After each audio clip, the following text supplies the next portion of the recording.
Why traditional marketing is failing accountants, the partnership solution to the trust recession. Welcome to The Connected Accountant, the podcast where we explore how strategic partnerships can transform your accounting practice. I'm your co-host, Anthony Pearl, and today we're looking into why traditional marketing methods are becoming exhausted and how partnerships offer a more effective path forward. The way it works with accountants in specific and being that trusted advisor is the best way to go. As partners, we must respect our partners and make sure that they look amazing for referring us. If I was to start the business again, I would start with the partnerships first. Joining me today are our three regular panelists who bring incredible expertise to The Connected Accountant: Talila Kroy from Empel, Wayne Findlay from The Backroom, and Ian Aldridge from Progressive Legal. Let's get into what will make you the Connected Accountant. I want to get everyone's opinion on, I think, what is a really important topic is the exhaustion and the changing level that is attached to marketing these days, the ability to actually stand out, and why traditional sources of marketing is not working. And I think, Wayne, you're probably closest to accountants in terms of understanding what that is, and particularly with the resources that you're supplying for a lot of accountants in understanding that those traditional methods that they were using to grow the business, they're kind of becoming exhausted. With AI and the search now, it's changed completely over the last 6 months, 1 year. So OpenAI have just brought out a new browser, for instance. So every user of ChatGPT, which there are, I think they mentioned, over 1 billion in the world, they're going to potentially change their browser from, say, Google to OpenAI. So what happens to Google and your old SEO, your search engine optimization, your search engine marketing, all this stuff is changing. And so what Talila was saying about having you can't find yourself, there's so much noise out there. There's going to be even more noise now with AI getting involved in the marketing. So I think we need to backtrack and go towards some more one-on-one approach, the personal human touch partnership marketing, which is, we know works. And I think the way it works with accountants in specific and being that trusted advisor is the best way to go. I mean, I'm about how we start. We've had the privilege of working with a lot of businesses, and they've spent tens of thousands of dollars on their marketing funnels and on their websites and all of this stuff. And half the time it's totally hit and miss. They have sunk so much time, so much money, so much effort into it. And now it's even harder because they finally got something established. They spent a lot of money on it. And now AI has shifted all that again. We got hit massively with that update, as I know a lot of businesses did 6 months ago in that latest Google algorithm update. I mean, we've got 500 pages on our website, and we suddenly went from some of these, with very, high-ranking keywords in the, top 5 to suddenly 77 because, it wasn't fast enough on mobile devices. So I know a number of businesses for the first month or two are like, what has happened? Where is this? And I know SEO businesses have just had to haul really fast to work out what to do to try and ameliorate this and fix it. And of course, that takes money, time, energy, effort. That's been an enormous distraction for us for the last 3 months. It's been one of my top priorities to get this all sorted. And it's all very costly and distracting to regain effectively that trust from Google. And just to your point, Talila, about AI, people I've noticed as well too, people are coming to the firm now saying, I asked Grok, I asked Gemini, I asked the AI, who is the best, blah, blah, blah, in this, and you guys consistently came up. But so now they're going to trust the AI more than they're going to trust, Google necessarily. Yeah, so exactly. This is really changing. And just one more thing, Talila, you mentioned, the first stage of your business, you did the partnership route. And I think I did the opposite and went to the broader market first, looking at all the traffic and all this sort of stuff and thinking, there's all this traffic out there and what we have. But then I didn't realize at the time when I started how much time and energy and effort is put into really making sure that those Tom, Dick, Harry, Stacey, Karen, Richard, like you get everyone and their dog. And, 50% of the people are not a good fit because, 50% of people aren't like great. And some of them slip through but you do your best and you do the work for them and then they don't value your advice. They can talk, they can say all the right things first and then after a while turn out to be not nice people. And I think if I was to start the business again, I would start with the partnerships first, because when your time is critical and if you're not on the tools of being a technician, that makes it really challenging as a person starting up. You want to get as many qualified, good clients in the door as soon as possible to get to that break even, and then whatever freedom metrics you set in place after that, right? So I think I did it the hard way, but now now we're doing it. We're choosing to do it a bit easier. I happen to know, because I worked with you, that your metrics, like you get so many leads through your website and so on. Yep. Quality of those leads, because I know this because we work together in the sales suitcase, the partner suitcase, is those leads who come through partners convert at like 75% for you, and they're good top quality clients too. Those ones who come through, as you say, various marketing things, they convert at a much lower rate. And as you've identified, they're not seeing your value because it's not like the trust was transferred, and trust is transferable. And that's the core, right? We started the way you said, Ian. You come with a halo over your head. You do. You come with a halo. It's like, he's the expert. I don't have to doubt. My trusted advisor told me this person is good. And then you can deliver work. Everyone's happier. The client's happy. The partner's happy. You're happy. We started our business that way. So I was very, very lucky because we just adopted partnerships early. We didn't market to the point that we're only just now like really putting up a proper website. We have just not had to do it because there's been such a source of inbound leads. And I was introduced very early on by one of my partners to the CEO of a national company. And they wouldn't have looked at me if I was trying to do marketing. Like, we were like 2 years old. We had a few tiny case studies, but my partner, she knew the power of what we were doing. And she told that CEO, and the CEO's like, if she says you're right, then you're right. And we went and transformed their company. And they went from under $1 million a month to 2.3, 2.5 million a month within the 8-9 months. That was a huge story for us. And then that same partner, introduced us to a 1,000-strong company. That's not really our target market in the hearing space, a national hearing space. You'd all know the name. I'm not allowed to say it. You had to sign a document, a legal document. But that was another transformation. They went up 40% year on year. And that opening of the door by a trusted partner, as you said, that gives that trust to you so that you can do amazing work with the right clients. You cannot get that from marketing. You can't get that from anything else. Like, forget marketing, forget outbound. Yes, you do have to have a position on LinkedIn. You do have to do that. But my opinion is even your marketing should be through partners and with partners. It's all like aligned. And I'm passionate about that because it works. The people that come through from partnerships, we can all agree, they're better quality leads. Yes. There's also this accountability as well too, right? Because if I refer someone to Wayne and they're not great, there's going to be blowback to me because Wayne's going to call and say, hey, client you sent me, maybe not anymore like them. So when we're referring clients because our relationship is with Wayne, we want to make sure that the clients that we send to Wayne are of high quality, and we try and vet them as much as possible before handing them over and saying, hey, this person's doing this, and then unfortunately this is just reality, right? If they don't act properly with one or both of us, then the fear I think for the client is, oh, I'm going to lose both of them. So I need to be good to both of them. And so there's a bit of accountability there too. It's also accountability between partners, because if you give a partner your client, you're looking at that partner to make sure they do a freaking awesome job. And that client knows that. It's like, I was referred by so-and-so. They said they're good. They've trusted their reputation on this person. So that means that as partners, we must respect our partners and make sure that they look amazing for referring us.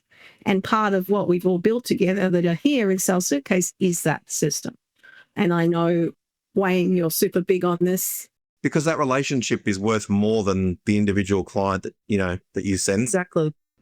No? So if you value that relationship, you got to work hard at keeping it and make sure that, and I have all sorts of great conversations with accountants that we refer work to, where we can talk very frankly about particular clients and make sure, okay, they need this, they're going to need a lot of hand holding for this. Know how to deal with them, Yeah. Because everyone's different and there's a big left and right of arc, isn't there? Yeah. Yeah, if I was to set up an accounting firm again, and I don't have my accounting firm now, but if I was to start from scratch, my marketing budget would be a lot lower than what it was back in the day. So just through partnership, having a good partnership sort of structured setup, and then having a good referral scheme as well for clients, I think that goes a long way to what you need in accounting today to set yourself up. So remember as well, when you're talking about having a partnership, it's not just on you, it can be on the rest of the people in your firm.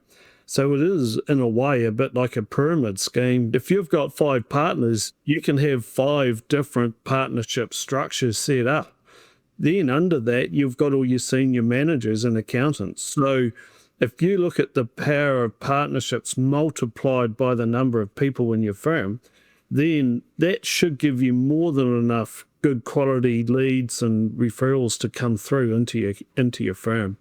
It's just about being structured about it. And that's where Talila comes in with what she does. So I think that's the important bit that was missing when we had our accounting firm, like 10 years ago. We weren't as structured as what we are now.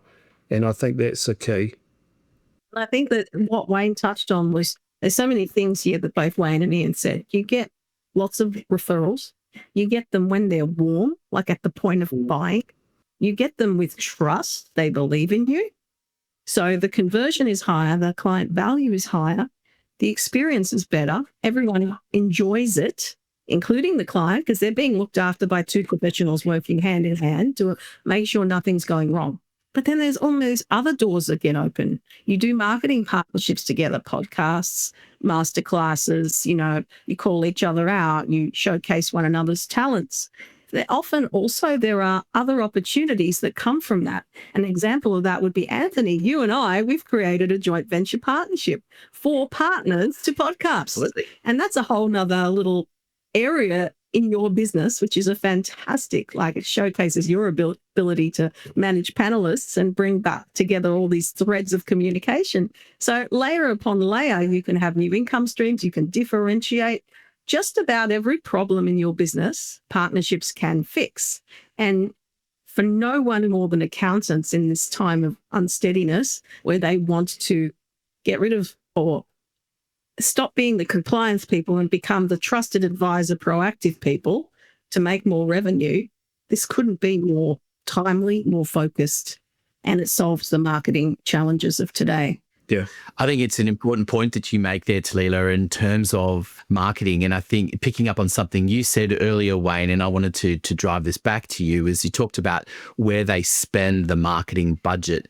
And I think those traditional methods are one thing, and you can decrease that, but increasing and doubling down on partnerships is going to be a huge thing. And part of that as well is the idea of niching, which I think is something that accountants perhaps haven't got their head quite around as perhaps lawyers do. So, I mean, Wayne, what are you seeing as far as niching is concerned for accountants? I think it's important to niche. And that's not to say it's the only thing you do, but you need a point of marketing. When we had our accounting firm, our niche were tradies. One, Scott and I, we like dealing with tradies. We weren't suit and tie type peoples. We weren't the corporate, the boardroom type scenarios. We loved going out and having a beer or a coffee with someone and to sit down and talk to your builders or plumbers and sparkies, talking business. Maybe it was over a beer or a cup, was great. And we could relate to them. And at the time, we had the earthquake in Christchurch. And we had an office up in Christchurch. So there was a lot of new people coming into town. The existing clients up there were inundated with work. And so they were struggling with how to run their business properly because it was just so the volumes were coming through. There was a lot of change. And we would run workshops and events for tradies. We had breakfasts. We would invite Xero along to those, and they would talk about, from their point of view, it was great having Xero because they had a big budget as well, so they would pay for it. And then we just ran lots of events. We would do sausage sizzles, out at the building sites and talk to the local tradies there. So we got known as being the accountants for tradies, and we would tell our people, and if I did it again, I'd be more succinct on that. I would tell Ian, hey, Ian, we're the people that you go to for tradies, and this is the type of client that we like. We didn't go to that level, which I think we should do now. That's the sort of thing that you should niche and tell your partners that that's what you're about. We know as well too, there's some accountants that we know that specifically like their hospitality or food and beverage, that's their jam, or tradie. We try and find out from the referral partners what their sort of genius zone is, or what do they want more of? What do they love that they want more of? That's the word, Ian, is love, what you want more of. But it's not to say you're not going to refer someone else to them because they only do that. It's what you need to. But when you've got to tell the whole team, right? You've got to tell the whole team, hey guys, whenever there's a dirt type of client that needs an accountant, that's the person we send them to. And that's part of, again, what we do in Partner Suitcase. Start with who is your ideal client and how you're going to communicate this to your partner. And that's why I'm very excited about we're running a Partner Suitcase for advisory and accountants that's specifically accountant focused, based on our knowledge and everything we've learned with Wayne as well about how accountants work and who they need and why. It starts with clarity on who's your ideal client and all the messages that you're going to give your partner to equip them to find that client and open the door for you as well. Make it as easy as possible, to the point where I always like to make it like a zap. When this arises in your business, that's the one you think of, and there's an immediate flow through to that partner. And that's what we're building in Partner Suitcase. It's so awesome to see that happen. So, yeah. One of the things on the Partner Suitcase, Talila, that I realised as well too was through the process, and I think we're all a little bit guilty perhaps of it, but we think that people know exactly what we do and all the range of services that we can provide, and either they think that we can do everything, and like I still get referrals for like criminal law and family law and estate work, which I've never done, never going to do, which we then have to refer on to other partners that we've partnered with. But going through that Partner Suitcase and working out how to present this in the correct format, and and just go through in a structured way, and like what's the stuff that you're really good at, what's your difference and your why, and what type of clients are ideal for you, so that then they can understand really clearly. And you can't rely on just that one conversation, to communicate that. You need to follow up and have a structure to it. Yeah, with assets, and I think you said to me, Ian, that you went and showed partners you were already working with, your partner deck. And they're like, I didn't realize you did that. Oh, that looks so professional. I can send you those people. And you had little door openers. Yeah. We had partners that we were working with for 5-10 years, and they didn't know that we did that piece of work before, and that we love it and we're good at it. And then now they're, oh, cool. Yeah. Well, I'll send you all those. I'll send you all those clients. Great. I didn't realize that you didn't know. It's the thing, it's a communication element. Like, I work in the space of sales, but I don't consider it sales. I consider it communication, like clear, crisp communication. This is what the client needs. This is what we have. Let's put them together and make it really easy for them. Burn very few calories to understand what we offer. And it's the same with partners. And that's why in the Partner Suitcase, we treat it like a step-by-step process where you're finding that partner, creating trust with them, understanding each other, aligning values, and then really equipping them to get you the right people and letting them equip you to get the right people. And I think that's where we're different from anything I've seen in terms of building partnerships out there. And for accountants, it's pretty straightforward, almost paint by numbers. As Wayne would tell you, there's a number of partners that accountant needs, right? There's like a little circle of partners that every accountant needs. And I'd say many of them have some of them, but not others. If they can get them all firing and firing the right way, they're sitting in the center of that as a trusted advisor. They're getting so much work.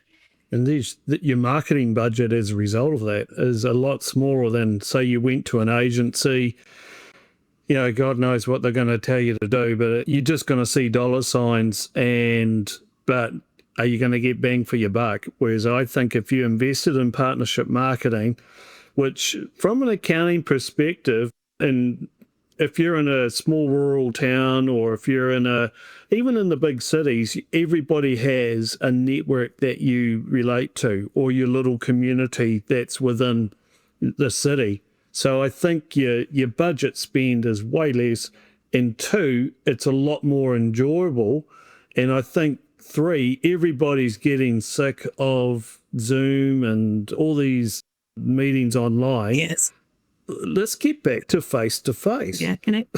Let's sit down and talk to people, have a beer with someone or a coffee, and you're going to learn a lot about the people that your partners and also your clients. Sit down with your clients. Like it's so easy nowadays to get on Zoom and talk to people. And if you're an accountant who wants to be that trusted advisor, I do think you got to press the flesh. You have to meet those people, and then you'll earn that trust and you'll find out what's really going on and what they need. So, yeah, I think it's important. Back to the old human touch.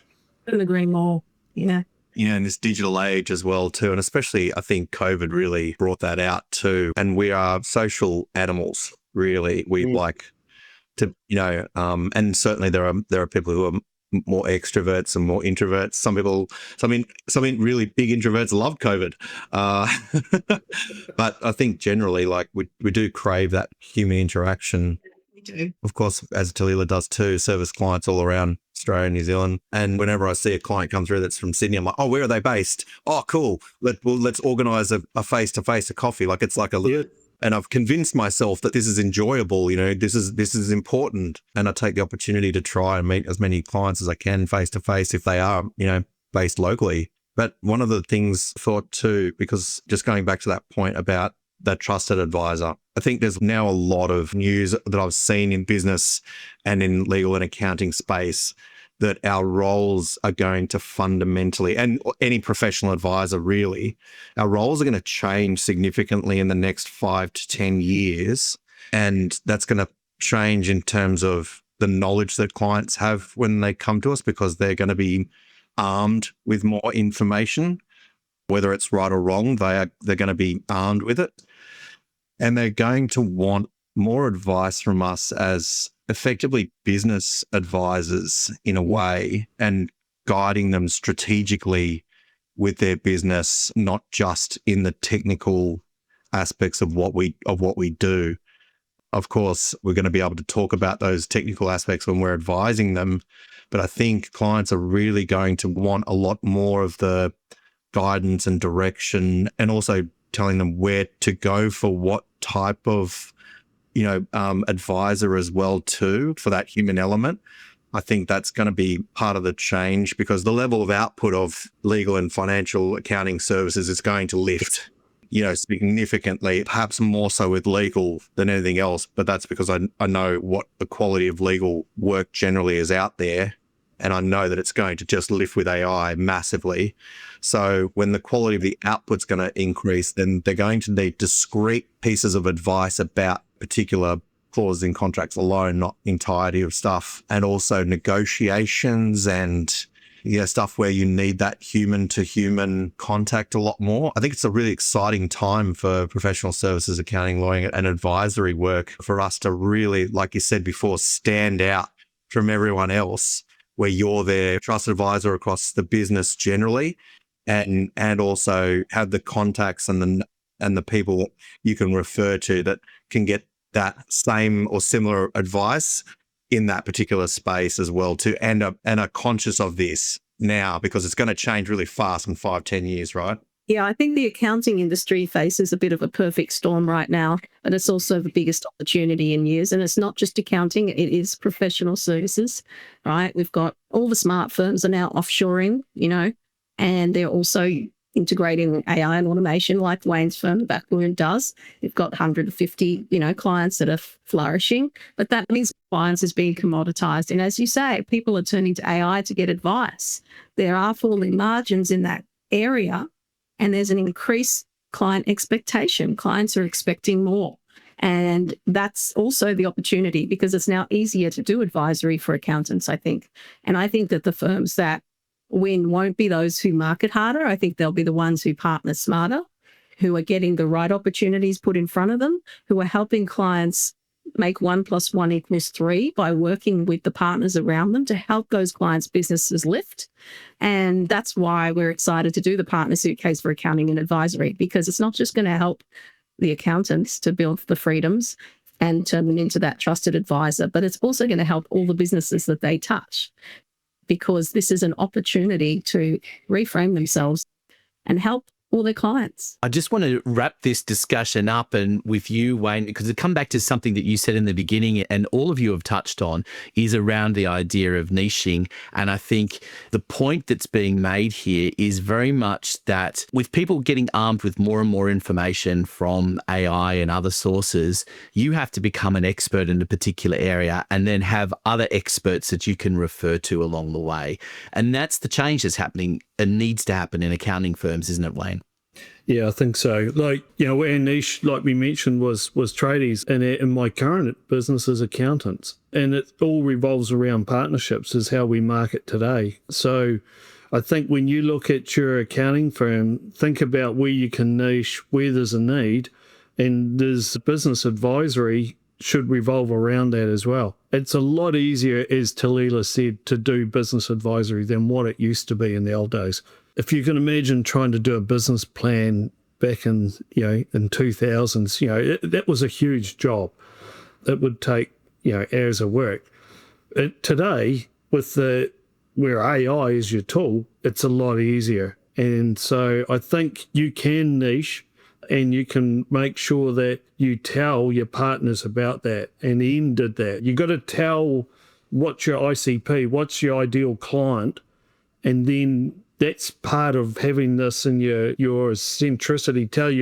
Tell your partners what you do and get that message out, and then you'll get those leads come back in. So niching's important. While that's all we have time for in this conversation, next time we're exploring how accountants can adapt business models through strategic partnerships and AI to enhance client relationships and drive growth. It's one you definitely do not want to miss. A reminder also about our exclusive roundtable events for accountants, details in the show notes, including dates and registration information. All contact information for Talila, Wayne, and Ian is also there in the show notes. This is a Partner Alchemy podcast for thought leaders, a joint venture between Empel and my team at podcastdoneforyou.com.au. I'm Anthony Pearl, reminding you to like, share, comment, and subscribe so you never miss an episode. See you next time on The Connected Accountant.